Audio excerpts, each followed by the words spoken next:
السلام علیکم ورحمۃ اللہ وبرکاتہ۔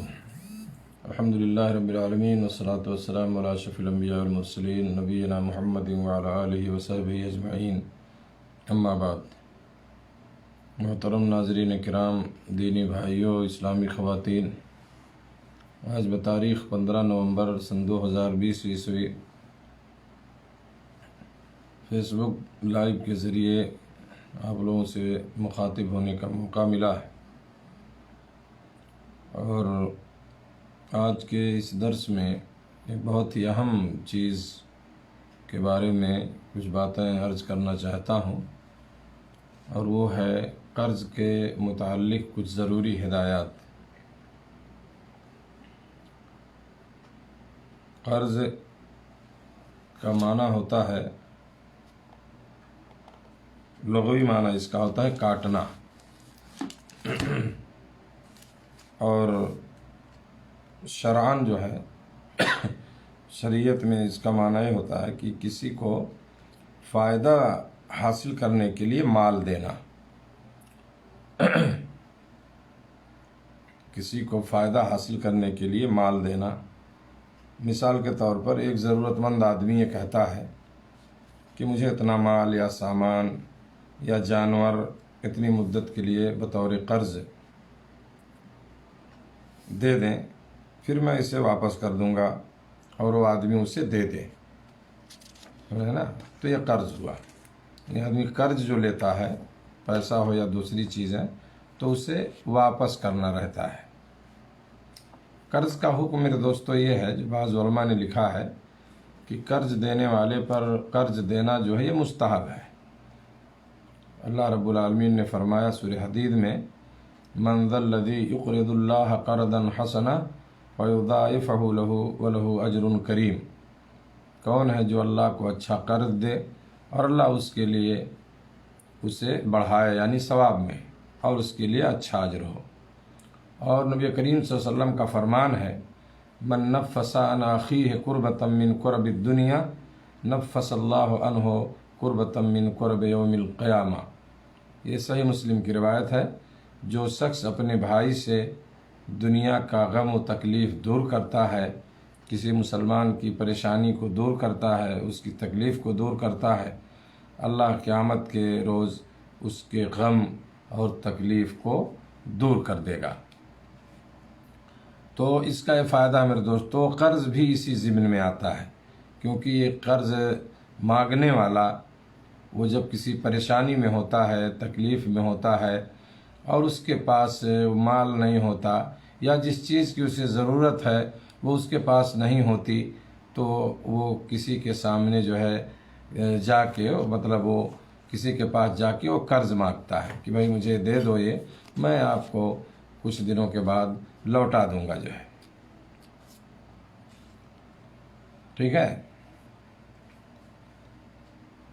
قرض لینے والے کے لیے قرض لینا جو ہے یہ جائز اور مباح ہے، اس میں کوئی حرج نہیں ہے۔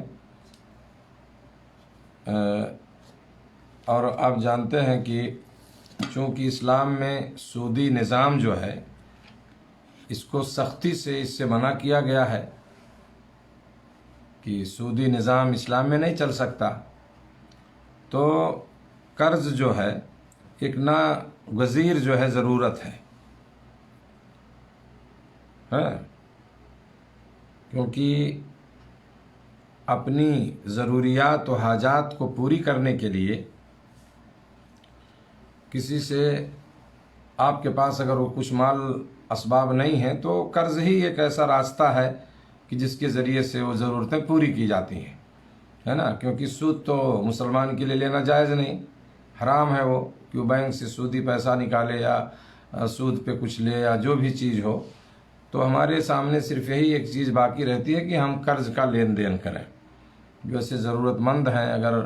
کوئی آدمی اس لائق ہے کہ وہ قرض دے سکتا ہے تو اسے دینا چاہیے، ہے نا؟ اور اپنے اس بھائی کی مدد کرنی چاہیے جو پریشانی یا تکلیف میں ہے۔ تو قرض میرے دوستو ایک ناگزیر ضرورت ہے، اور انسان کی زندگی میں اس طرح سے بہت سارے مواقع آتے ہیں کہ انسان کو قرض جو ہے لینا پڑتا ہے، دینا پڑتا ہے، سمجھ رہے ہیں نا؟ اللہ کے نبی صلی اللہ علیہ وسلم نے ایک اونٹ قرض پہ کے طور پر لیا تھا اور اس سے بہتر کی ادائیگی کی تھی، اور آپ نے فرمایا ان من خیر الناس احسنهم قضاء، بخاری کی روایت ہے، اچھا انسان وہ ہے جو اچھے طریقے پر ادائیگی کرے۔ قرض کی کچھ شرائط جو ہے بعض علماء نے ذکر کی ہیں۔ قرض کی شرائط میں سے ایک یہ ہے کہ ماپ یا وزن یا تعداد میں قرض کی مقدار معلوم و معروف ہو، جو آپ دے رہے ہیں جتنا، اگر وزن کر کے کچھ دے رہے ہیں، کسی نے مان لیا آپ سے 50 کلو چاول لے لیا قرض،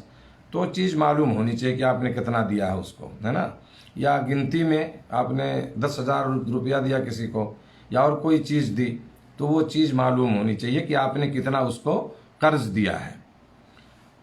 نمبر 2، اس کی صفت اور اگر جانور ہو تو اس کی عمر معلوم ہو، کس عمر کا جانور آپ نے دیا یا کیسی وہ چیز ہے جو آپ دے رہے ہیں۔ نمبر 3، قرض جو شخص دے جو دینے کا مجاز ہو، بنا بری جو مالک نہیں ہے، یعنی جو مالک نہیں ہے کسی چیز کا وہ قرض نہ دے، اور اسی طرح وہ شخص جو عقل مند نہیں وہ بھی قرض نہ دے، جس کو کچھ پتہ نہیں ہے۔ ایک آدمی سمجھ ہی نہیں پاتا کہ یہ 1 روپیہ ہے کہ 10 روپیہ ہے کہ 10,000 ہے کہ کتنا ہے، تو وہ قرض نہ دے جو ہے، چونکہ وہ کیا ہے اس کو نہیں سمجھتا ہے، تو جو عقل مند نہیں ہے وہ بھی قرض نہ دے، سمجھ رہے ہیں۔ اب آئیے میرے دوستو، کچھ اس کے احکام میں بعد میں ذکر کروں گا، لیکن اس سے پہلے میں قرآن مجید کی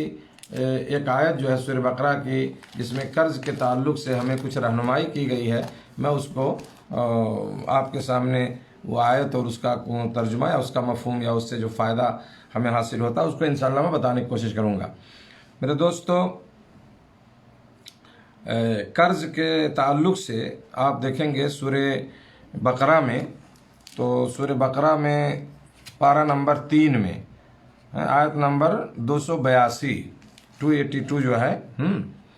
یہ اللہ تعالیٰ نے اس میں تفصیل سے جو ہے اس چیز کو بیان کیا ہے، اور یہ قرآن مجید کی سب سے لمبی آیت ہے، قرآن مجید کی سب سے لمبی آیت، ایک ہی آیت میں اللہ نے اس چیز کو بیان کیا۔ آپ قرآن دیکھیں گے تو پورا ایک صفحہ میں وہ آیت، ایک آیت موجود ہے۔ وہ آیت کیا ہے؟ اعوذ باللہ من الشیطان الرجیم، یا ایھا الذین آمنوا اذا تداینتم بدین الی اجل مسمى فاکتبوہ ولیکتب بینکم کاتب بالعدل ولا یأبى کاتب ان یکتب کما علمہ اللہ فلیکتب ولیملل للذی علیہ الحق ولیتق اللہ ربہ ولا یبخس منہ شیئا۔ یہ ایک لمبی آیت ہے میرے دوستو، آیت نمبر 282، آپ اس کو دیکھ سکتے ہیں، ہے نا۔ تو اس آیت میں اللہ رب العالمین نے اس کو آیت الدین کہا جاتا ہے، قرض والی آیت ہے۔ قرض کے سلسلے میں اللہ نے ضروری ہدایات دی ہیں تاکہ یہ ضرورت جو انسان کی ایک ناگزیر ضرورت ہے، یعنی ایسی ضرورت کہ انسان اس سے بچ نہیں پاتا ہے،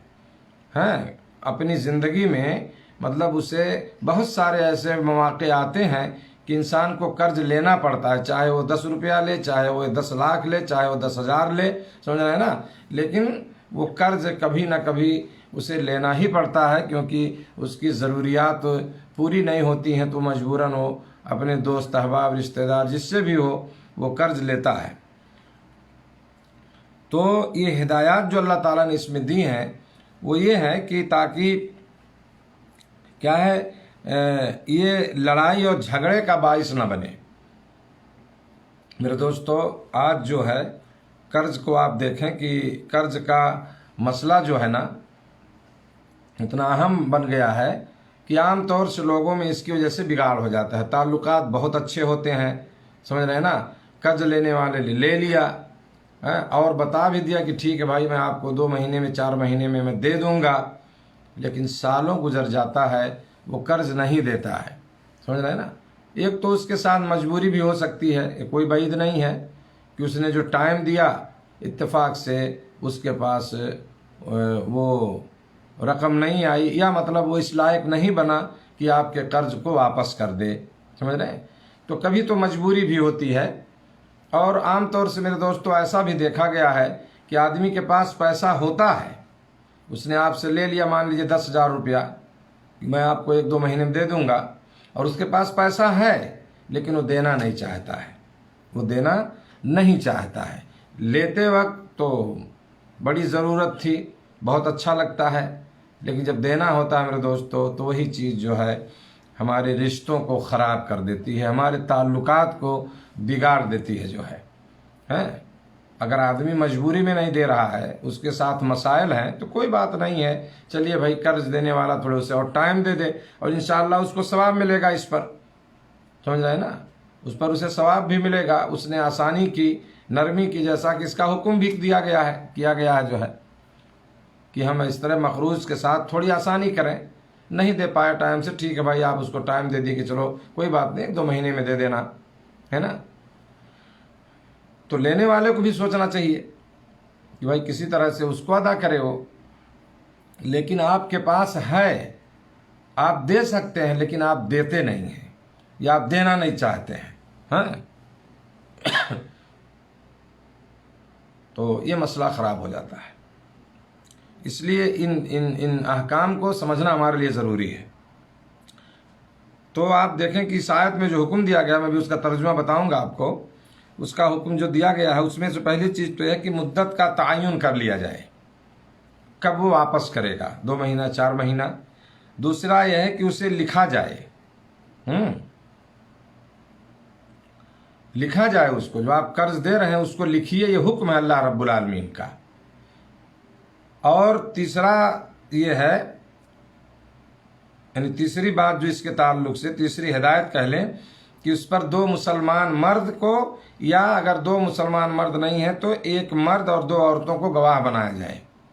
کہ 2 عورتیں کیا ہے 1 مرد کے برابر ان کی گواہی ہوتی ہے،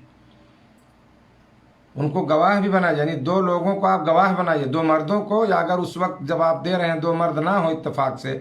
تو 1 مرد اور 2 عورتوں کو جو ہے گواہ بنایا جائے اور اس کو لکھا جائے۔ آج کمی یہ ہے کہ ہم لوگ لکھتے نہیں ہیں، ہے نا، اور اگر آپ کسی رشتہ دار کو دیں تو ناراض ہوگا کہ بھائی قرض اگر آپ دے رہے ہیں، آپ سے مانگ رہا ہے، دوست ہے آپ کا، تو کہے گا بھائی اتنا ہمارے اوپر یقین نہیں ہے آپ کو کہ میں نہیں دوں گا، لکھنے کی کیا ضرورت ہے۔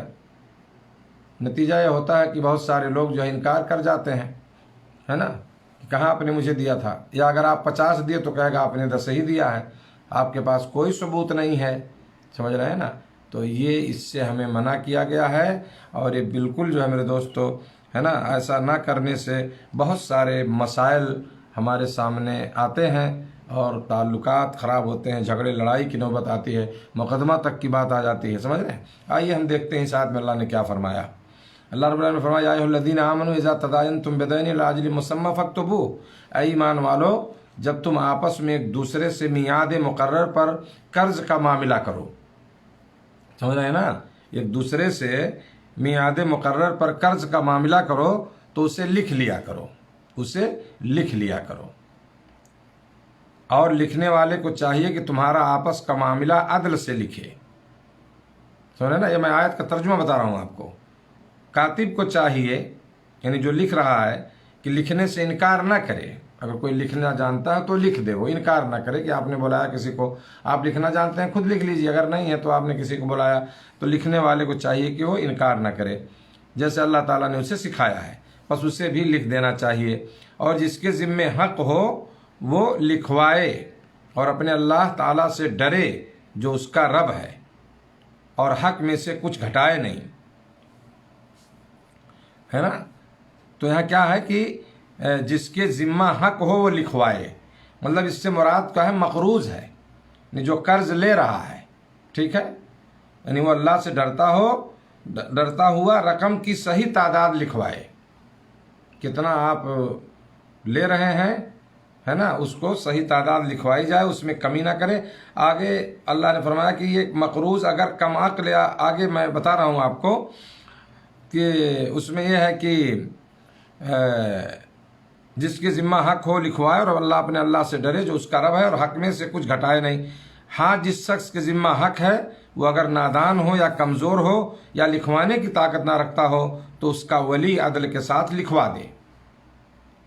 ہے نا، اور اپنے میں سے 2 مرد گواہ رکھ لو، اگر 2 مرد نہ ہوں تو 1 مرد اور 2 عورتیں جنہیں تم گواہوں میں سے پسند کر لو، ٹھیک ہے۔ تو یہاں ایک چیز تو یہ معلوم ہے میرے دوستو کہ اگر مقروض جو ہے جو قرض لے رہا ہے اگر وہ کم عقل ہو، اس کا دماغ تھوڑا صحیح نہیں رہتا، یا کمزور بچہ یا مجنون ہو، ہے نا، تو اس کے ولی کو چاہیے، جو اس کے ولی ہیں، جو اس کا ذمہ دار ہے نا، اس کے گھر کے دوسرے لوگ یا جو بھی جس کی ولایت میں ہو، یا جو لوگ اس کی نگرانی یا نگہداشت کرتے ہوں ایسے لوگوں کی، تو ان کو تو ولی کو چاہیے کہ انصاف کے ساتھ لکھوا لے، تاکہ صاحب حق جو یعنی قرض دینے والے کو نقصان نہ ہو، ٹھیک ہے۔ اور اللہ تعالیٰ نے فرمایا اس کے آگے، جیسے کہ میں نے بتایا آپ کو، کہ اپنے میں سے 2 مرد گواہ رکھ لو، اگر 2 مرد نہ ہو تو 1 مرد اور 2 عورتیں جنہیں تم گواہوں میں سے پسند کر لو، ہے نا۔ وَاسْتَشْهِدُوا شَهِيدَيْنِ مِن رِّجَالِكُمْ فَإِن لَّمْ يَكُونَا رَجُلَيْنِ فَرَجُلٌ وَامْرَأَتَانِ مِمَّن تَرْضَوْنَ مِنَ الشُّهَدَاءِ، ہے نا، أَن تَضِلَّ إِحْدَاهُمَا فَتُذَكِّرَ إِحْدَاهُمَا الْأُخْرَىٰ، تاکہ ایک کی بھول چوک کو دوسری یاد دلا دے، ٹھیک ہے۔ یعنی اس کا مطلب یہ ہے کہ جن کی دینداری، جن گواہوں کی دینداری یا ان کی عدالت پر آپ مطمئن ہیں، ہے نا، ان کو آپ گواہ بنا لیجئے۔ اور اس سے بھی معلوم ہوا کہ 2 عورتوں کی گواہی 1 مرد کے برابر ہے، 2 عورتوں کی گواہی 1 مرد کے برابر ہے۔ اور مرد کے بغیر صرف ایک اکیلی عورت کی گواہی بھی جائز نہیں، سوائے ان معاملات کے جن پر عورت کے علاوہ کوئی اور مطلع نہیں ہو سکتا، سمجھ رہے ہیں نا، جو چیزیں خاص ہیں عورتوں کے ساتھ کہ عورت کے علاوہ کوئی مطلع نہیں، تو عورت کی گواہی ایک عورت کی گواہی مان لی جائے گی وہاں پہ، ٹھیک ہے نا۔ لیکن عام معاملات میں 2 عورتوں کی گواہی 1 مرد کے برابر، یعنی اگر جہاں پہ 2 مردوں کی ضرورت اگر نہیں ملتے، اگر 1 مرد مل رہا ہے دوسرا نہیں ملا، تو 1 مرد ہو اور 2 عورتیں ہوں گی اس کے لیے جو گواہی دیں گی، اور ان کی گواہی کو مانا جائے گا۔ اسی طرح اللہ نے فرمایا کہ تاکہ ایک کی بھول چوک کو دوسری یاد دلا، جب 2 گواہ ہوں گے تو اگر کوئی ایک بھول رہا ہو، ہے نا، تو دوسرا جو ہے اس کو یاد دلا دے۔ تو یہاں آپ دیکھیں کہ یہاں یہ 1 مرد کے مقابلے میں 2 عورتوں کو مقرر کرنے کی علت اور حکمت بتائی گئی اس میں، ہے نا، کہ اگر ایک بھول جائے گی تو دوسری جو ہے یاد دلا دے۔ معلوم اس سے ہوا کہ یعنی عورت عقل اور یادداشت میں مرد سے کمزور ہے، جیسا کہ صحیح مسلم کی حدیث میں بھی عورت کو ناقص العقل کہا گیا ہے، یعنی مرد کے مقابلے میں جو ہے عقل اور یادداشت میں کیا ہے، یہ کمزور مانی گئی ہے۔ تو یہاں اس کا مطلب یہ نہیں ہے کہ عورت کی بے عزتی یا اس کا، ہے نا، اس کو نیچا دکھانا جو ہے مقصد ہے، بالکل ایسا نہیں ہے، جیسا کہ بہت لوگ سنتے ہیں جو اعتراض کرتے ہیں اس طرح سے، ایسا بالکل نہیں ہے، بلکہ ایک فطری کمزوری کا بیان ہے یہاں، جو اللہ تعالیٰ کی حکمت اور اس کی مشیت پر مبنی ہے۔ یعنی ایک فطری کمزوری ہے عورت کی، جس کو اس میں بیان کیا گیا ہے۔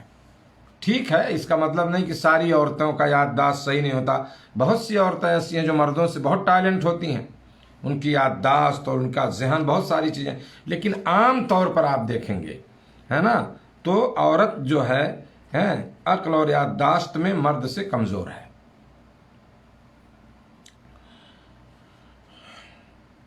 اور آگے اللہ نے فرمایا کہ اور گواہوں کو چاہیے کہ جب وہ بلائے جائیں تو انکار نہ کریں، اور قرض کی جس کی مدت مقرر ہے، خواہ چھوٹا ہو یا بڑا ہو، لکھنے میں کاہلی نہ کرو۔ اللہ تعالیٰ کے نزدیک یہ بات بہت انصاف والی ہے، اور گواہی کو بھی درست رکھنے والی اور شک و شبہ سے بھی زیادہ بچانے والی ہے۔ یعنی یہ لکھنے کے فائدے یہاں بیان ہو رہے ہیں کہ اس سے انصاف کے تقاضے پورے ہوں گے میرے دوستو، گواہی بھی درست رہے گی، کیونکہ گواہ کے فوت ہونے یا غائب ہونے کی صورت میں وہ تحریر جو لکھی گئی ہو کام آئے گی۔ مثال کے طور پر گواہ ہیں جن کے سامنے آپ نے دیا، اور اگر گواہ جو ہے فوت ہو گیا، سمجھ رہے نا، یا جو ہے غائب ہے، وہ کہیں چلا گیا، تو ایسی صورت میں جو آپ نے لکھا ہے وہ تحریر کام آئے گی، اور شک و شبہ سے بھی دونوں فریق جو ہے محفوظ رہیں گے۔ کہ ہم نے کتنا دیا تھا، اتنا دیا تھا، کیا نہیں ہے، ٹائم کیا لکھا ہے۔ قرض دینے والا لینے والا جو مقروض ہے، دونوں جو ہے کیا شک و شبہے سے بچ جائیں گے،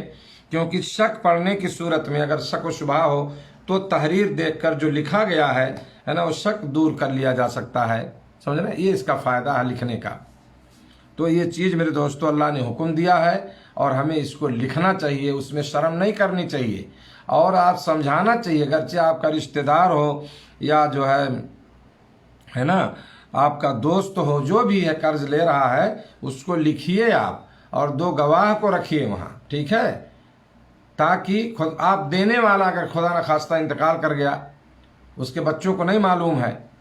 ایسا بہت ہوتا ہے نا، مانگنے والے تو بہت مل جائیں گے آپ کو، اگر کسی کا انتقال ہو تو بہت سے لوگ آئیں گے، آتے بھی ہیں، بھئی ہم نے فلاں کو، آپ کے والد صاحب کو اتنا دیا تھا، پیسہ دیا تھا اور نہیں دے پائے، بچے مجبوراً دیں گے اس کو، کیونکہ قرض بہت اہم چیز ہے یہ، ہے نا۔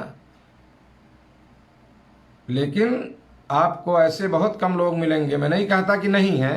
کہ وہ آ کر کہہ دیں انتقال کے بعد کسی کے کہ بھئی ہم نے آپ کے والد سے یا فلاں صاحب سے، آپ کے بھائی سے میں نے اتنا پیسہ لیا تھا، یہ آپ لے لیجئے، سمجھ رہے ہیں نا؟ ہاں، تو میرے دوستو عام طور سے جو ماحول دیکھا جاتا ہے کہ زندہ پر جب لوگ دینا نہیں چاہتے تو مرنے کے بعد تو بہرحال اگر کوئی دے دے تو سمجھیے کہ بہت بڑی چیز ہے، اور ایسے اللہ کے بندے موجود ہیں، میں اس کا انکار نہیں کرتا ہوں، ہے نا، الحمدللہ ایسے لوگ بھی ہیں اور یہی ہونا چاہیے۔ تو میرے دوستو اس کا سب سے بڑا فائدہ جو اللہ نے ہمیں اس کی تعلیم دی، اتنی بڑی آیت میں جو بتایا قرآن مجید کی سب سے بڑی آیت میں، کہ ہم جب قرض دیں تو اس کو لکھیں اور اس کے لیے 2 گواہ بھی ہوں وہاں پہ، تو اگر وہ تحریر موجود ہے، آدمی انتقال کر جائے تو اس کے بچے اس کو دیکھیں گے، ہے نا، اور آپس میں بگاڑ بھی نہیں ہوگا، کوئی یہ نہیں کہہ سکتا کہ بھئی آپ نے مجھے 10 کے بجائے کہے 5 ہی دیا تھا، نہیں بھائی دیکھیے لکھا ہوا ہے اتنا ہم نے دیا تھا، اور افسوس ہے کہ آج اس پر ہمارا عمل نہیں ہے، جس کی وجہ سے ہم بہت ساری پریشانیوں کا سامنا کرتے ہیں، اور اس کی وجہ یہ ہے کہ ابھی آپ لکھیے اگر تو آپ کا جو قرض لینے والا ہے، آپ کا دوست رشتہ دار جو بھی کہہ رہے بھائی آپ کو میرے اوپر یقین نہیں، وشواس نہیں ہے، میں نہیں دوں گا آپ کو، لکھنے کی کیا ضرورت ہے؟ اور یہی سب سے بڑی غلطی ہماری ہوتی ہے۔ تو میرے دوستو اس چیز کو رواج دیا جائے، بالکل نہیں، آپ اس کو سوچیں ہی نہیں۔ ہاں اگر آپ کو لکھنا ہے، لینا ہے تو لیجئے، نہیں لینا ہے تو جائیے آپ، یہ اللہ کا قانون ہے، اللہ نے یہ چیز سکھایا ہمیں، ہے تو ہم گنہگار نہیں ہوں گے اس طرح سے، ٹھیک ہے، اور بہت سارے مسائل سے ہم بچ جائیں گے۔ اگر آپ کو نہیں منظور ہے لکھ کر کے لینا کہ بھائی لکھا جائے آپ، تو جائیے، مسئلہ نہیں، چھوڑ دیجئے، اور یہ آپ بتائیے اس کو اگر وہ نہیں جانتا کہ بھائی دیکھو قرآن میں یہ حکم ہے۔ بہت سارے لوگوں کی چیزیں پتہ نہیں ہیں، ہاں، کیونکہ ہماری جو تقریریں ہوتی ہیں زیادہ نماز روزہ حج زکوٰۃ یہی سب، تو ایسے مسائل کو میرے دوستو عوام میں بیان کرنے کی ضرورت ہے، اسے عام کرنے کی ضرورت ہے، اور اس کا بہت بڑا فائدہ ہے۔ تو آگے اللہ تعالیٰ نے فرمایا میرے دوستو اس آیت میں کہ اللہ کے نزدیک بہت انصاف والی اور گواہی کو بھی درست رکھنے والی، شک و شبہ سے بھی زیادہ بچانے والی۔ ہاں یہ اور بات ہے کہ وہ معاملہ نقد تجارت کی شکل میں ہو تو آپس میں تم لین دین کر رہے ہو تو تم پر اس کے نہ لکھنے میں کوئی گناہ نہیں۔ خرید و فروخت کے وقت بھی گواہ مقرر کر لیا کرو۔ تو یہاں جو اس کی وضاحت کی گئی ہے تفسیر میں کہ یہاں یہ وہ خرید و فروخت ہے جس میں ادھار ہو یا سودا طے ہو جانے کے بعد بھی انحراف کا خطرہ ہو، سمجھ رہے ہیں نا، جس میں ادھار ہو یا سودا طے ہو جانے کے بعد بھی آدمی سودا طے ہو گیا، آدمی بدلنا چاہتا ہے، تو ایسی صورت میں خرید و فروخت کے وقت بھی گواہ مقرر کر لینا چاہیے۔ اور یاد رکھو کہ نہ تو لکھنے والے کو نقصان پہنچایا جائے نہ گواہ کو، انہیں نقصان نہیں پہنچانا چاہیے۔ مطلب یہ ہے کہ دور دراز کے علاقے میں ان کو بلایا جائے کہ جس سے ان کی مصروفیات میں حرج یا کاروبار میں نقصان ہو، یا ان کو جھوٹی بات لکھنے یا اس کی گواہی دینے پہ مجبور کیا جائے، تو ایسا نہیں کرنا چاہیے، ٹھیک ہے نا۔ ایک آدمی آپ گواہ ہے، کوئی مسئلہ پھنس گیا تو اب اس کو بہت دور ہیں، آپ اس کو بلا رہے ہیں، اس کا نقصان ہوگا، تو ان سب چیزوں کی رعایت کرنی چاہیے، ٹھیک ہے نا۔ تو نہ تو لکھنے والے کو نقصان پہنچایا جائے اور نہ گواہ کو، اور اگر تم یہ کرو تو یہ تمہاری کھلی نافرمانی ہے۔ اللہ سے ڈرو، اللہ تمہیں تعلیم دے رہا ہے اور اللہ تعالیٰ ہر چیز کو خوب